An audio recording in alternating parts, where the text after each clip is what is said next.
So if you're following along, we're on page 18. Before we get back into it, I want to share a story I heard from someone told me from Ramelech Biederman.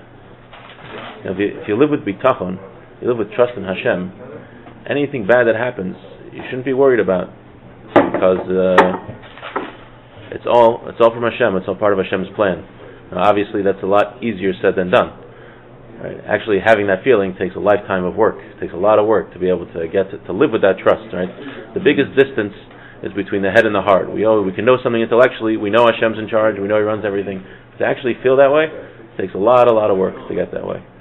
So this story was just, there was a fellow who was in Europe, and he didn't have any money. He couldn't get a parnusa, couldn't get a livelihood in Europe. So he took a boat to America, as many people did in the day. And he worked for 3 years. At first he started out as a clerk, and he was able to start a business. He had a partner. And he made enough money that he was ready to go back to Europe. He hadn't seen his family for 3 years. Again, the days before Skype and Zoom calls and telephone, he missed 3 years of his kids growing up. Who knows? He missed bar mitzvahs, bris, maybe. Whatever. He had Abris. He could have missed Abris. Who knows? And he was ready to go back, get on the boat back to Europe. And he hears news his father died. So now he misses the boat. He's got to sit shiva. So during the shiva, his partner comes up to him and says, we're both heading back to Europe. We're dissolving the partnership. Why don't you just sign these papers to dissolve the partnership? So the guy was in shiva. He wasn't thinking clearly. He signed the papers. After he got up from shiva, he looked at the papers and he realized there was a clause in the papers that said that the other partner is allowed to access the account without his permission. When he checked the account, he wiped him out. 3 years of work totally down the drain. So imagine, the guy's hadn't seen his family in 3 years, worked 3 years, 3 years he worked for nothing, and his father's dead. You know how depressed he must have been? So he had no choice. He had to stay in America. He worked for 3 more years to start all the way from scratch, to earn some money, and in the meantime, he was in America for so long, he was eligible for citizenship. So he became an American citizen.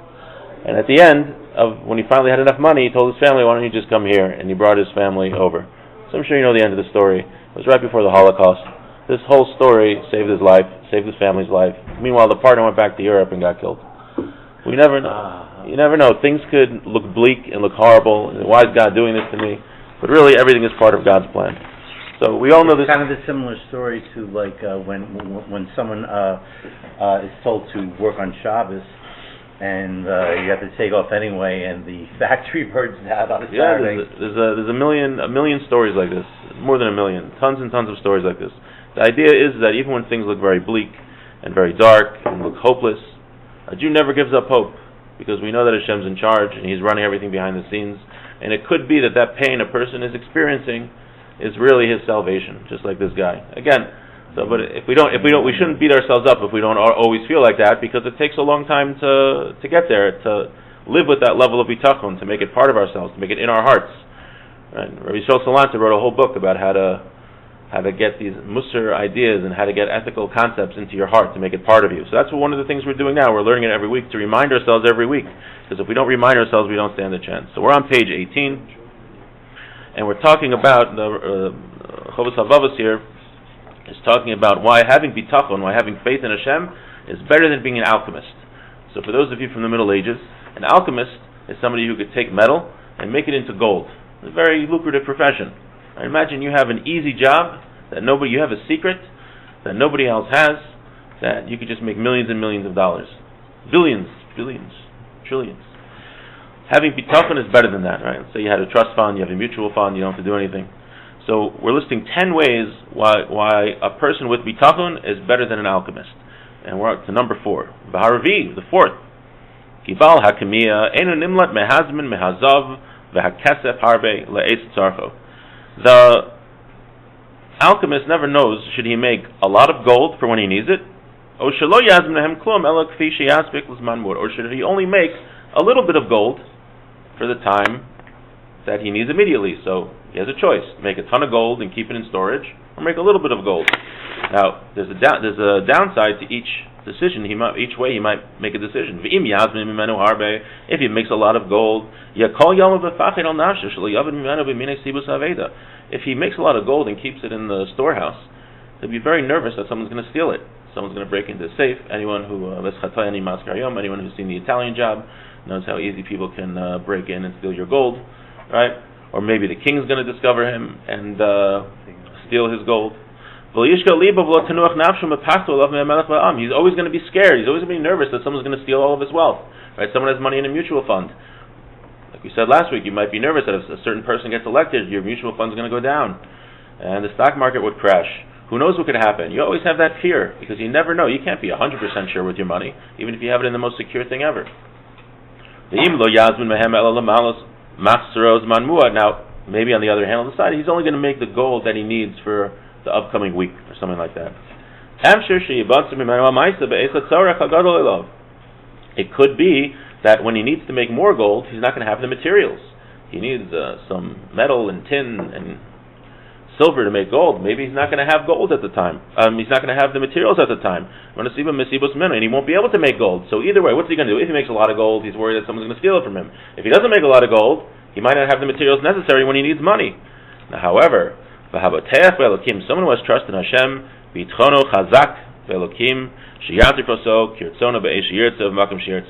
someone who has trust in God knows that God will provide for him like he wants at any time. Hashem can provide for him at any time that he needs, in any situation. Hashem is not limited by anything.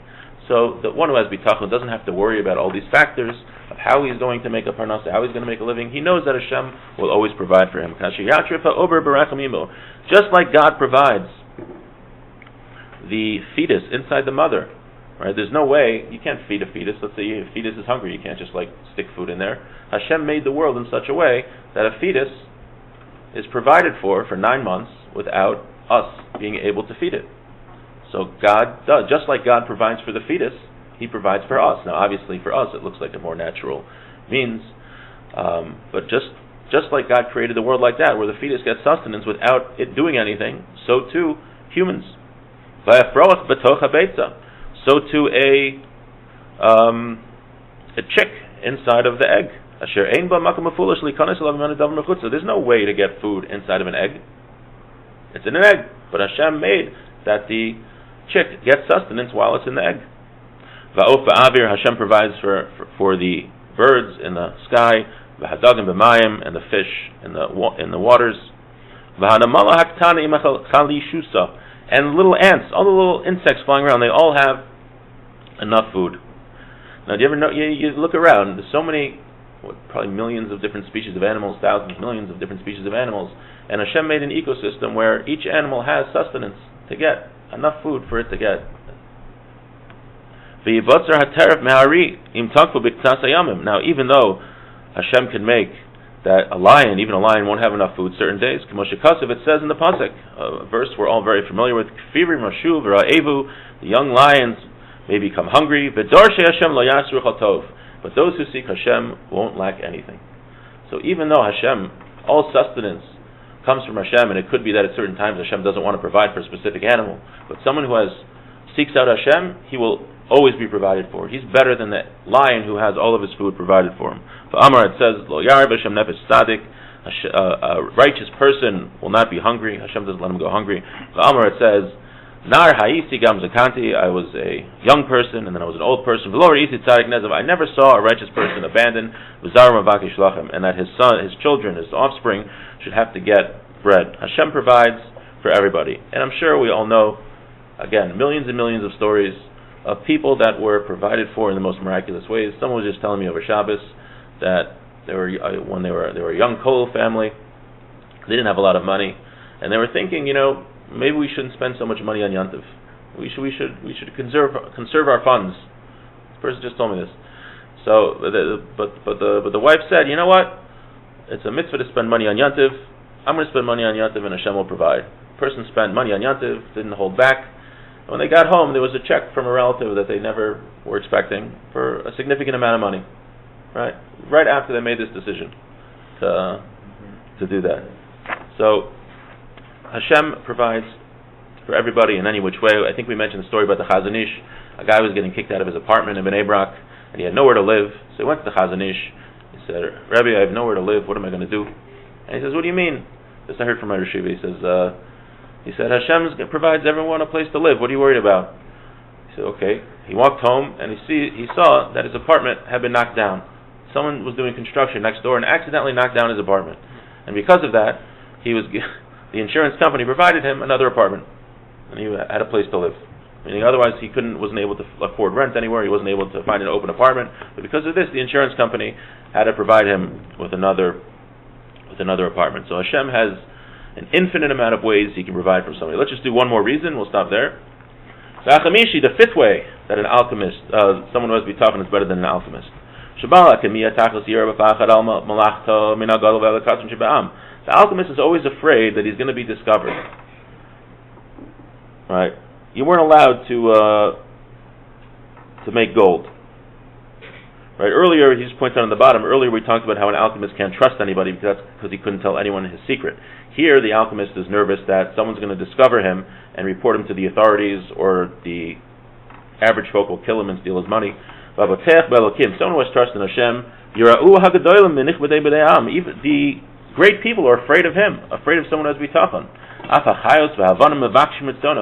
Animals and stones want to do the will of someone who has trust in God. It says like we said this last night. Someone who sits in the shade of the Most High, meaning someone who has trust in Hashem. What does the rest of the kapitel say? It says that someone who has trust in Hashem, Hashem will make the angels do what He wants. It says that the lion and the viper, you can walk upon them, and you can step on the young lion and the snake, meaning that even nature will do His will. Someone who has real trust in Hashem, that nature becomes subservient to him. It says also, B'sheish saros yatzileka, 6 pains I will save you. B'sheva lo yiga b'chara, and with 7 you will not see any evil. B'ra'av padcha mimaves,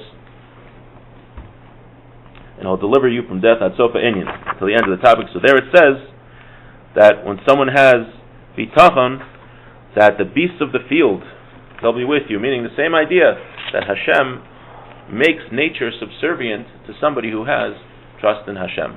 Okay, so we learned 2 more reasons why someone who has bitachon is better than an alchemist, and we're saying that Hashem has an infinite way of providing for a person, because we see that Hashem provides for all the beasts and all the animals in the world. Even you would think logically that there shouldn't be sustenance for. Hashem made the world in a way that a chick is totally enclosed from the world, yet survives and thrives. The same thing for a fetus. God made the world in such a way. God made the world that He provides for everybody, including us. And even when things look very bleak, a Jew never gives up hope, because we know that Hashem's in charge and He has a plan, and we have to work on trusting in Him, and it doesn't come overnight. It comes with a lot of hard work. And no one took donuts and linzer tarts. Rabbi Brown, what are you giving me Shir on? Because you brought the linzer tart, that's another. I see. What's the Shir on? Sukkah. Sukkah. Everyone should stay and learn Sukkah. Rabbi, how come